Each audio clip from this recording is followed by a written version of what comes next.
ભાવનગર જિલ્લામાં રહેતા આ યુવા પશુપાલક ગીર ગાયો રાખી દૂધ ઉત્પાદન થકી સારી એવી આવક મેળવી રહ્યા છે. હાલના સમયમાં પશુપાલનનો વ્યવસાય વ્યાપક બની રહ્યો છે. ખાસ કરીને યુવા વર્ગ પણ પોતાનો પશુપાલનનો વ્યવસાય શરૂ કરી તેમાંથી સારી એવી આવક મેળવી રહ્યા છે.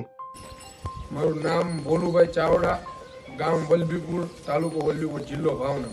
આ 5 વર્ષથી આપણે ચાલુ કર્યું છે. પહેલા મારા બાપુ કરતા હતા, પછી આપણે 5 વર્ષથી આપણે સંભાળ્યું. અભ્યાસ આપણે 8 સુધી કર્યું છે. અત્યારે તમારી પાસે હાલ કેટલી ગાયો છે અને કઈ કઈ નસલની છે? બધી ગીર જ ગાયો છે. 7 ગાયો છે. ટાઈમનું 35 લીટર જેવું થતું છે. આખા દિવસનું 70 લીટર આસપાસ થતું.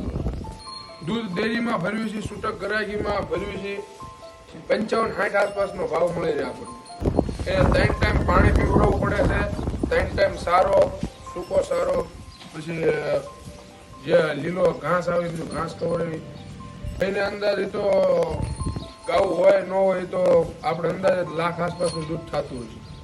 પશુપાલનના વ્યવસાય દરમિયાન જો સારા નસલની ગાયો અથવા તો ભેંસો રાખવામાં આવે તો તેનું દૂધ ઉત્પાદન સારું થતું હોવાના કારણે પશુપાલકોને તેનો ફાયદો થતો હોય છે. આ સિવાય પશુપાલન વિભાગ દ્વારા પણ અનેક સહાય તેમજ યોજનાઓ જેમ કે ખાણદાણ યોજના, સાફ કટર યોજના વગેરે અમલમાં મૂકવામાં આવી છે, જેનો લાભ પણ પશુપાલકો લઈ રહ્યા છે અને પશુપાલનનો વ્યવસાય કરી રહ્યા છે.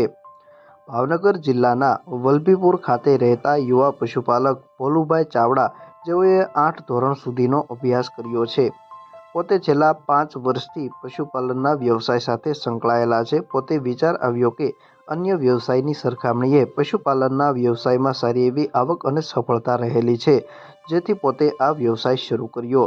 હાલ તેઓ પાસે 7 જેટલી ગીર નસલની ગાયો રહેલી છે, જેના થકી રોજના માટે એક ટાઈમનું 30 થી 35 લીટર, જ્યારે રોજના માટે બંને ટાઈમનું મળીને 60 થી 70 લીટર જેટલું દૂધ ઉત્પાદન થઈ રહ્યું છે, જેનું વેચાણ પોતે ડેરીમાં તેમજ છૂટક કરી રહ્યા છે, જેના પ્રતિ લીટરે પોતાને ભાવ 55 રૂપિયાથી લઈને 60 રૂપિયાની આસપાસ મળી રહ્યા છે.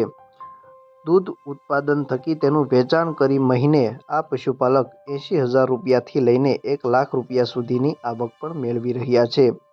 પશુપાલકના જણાવ્યા મુજબ પોતાની પાસે રહેલ તમામ 7 ગાયો ગીર નસલની છે, જેથી દિવસ દરમિયાન પણ તેની સાર સંભાળ યોગ્ય રીતે રાખવામાં આવે છે, જેમાં સમયસર પશુવાડાની સફાઈ કરવામાં આવે છે, જ્યારે સવારે, બપોરે અને સાંજે 3 ટાઈમ લીલો તેમજ સૂકો ઘાસચારાની યોગ્ય વ્યવસ્થા કરવામાં આવે છે, જ્યારે સવાર અને સાંજ બંને ટાઈમ ખાણદાણની પણ યોગ્ય વ્યવસ્થા કરવામાં આવે છે.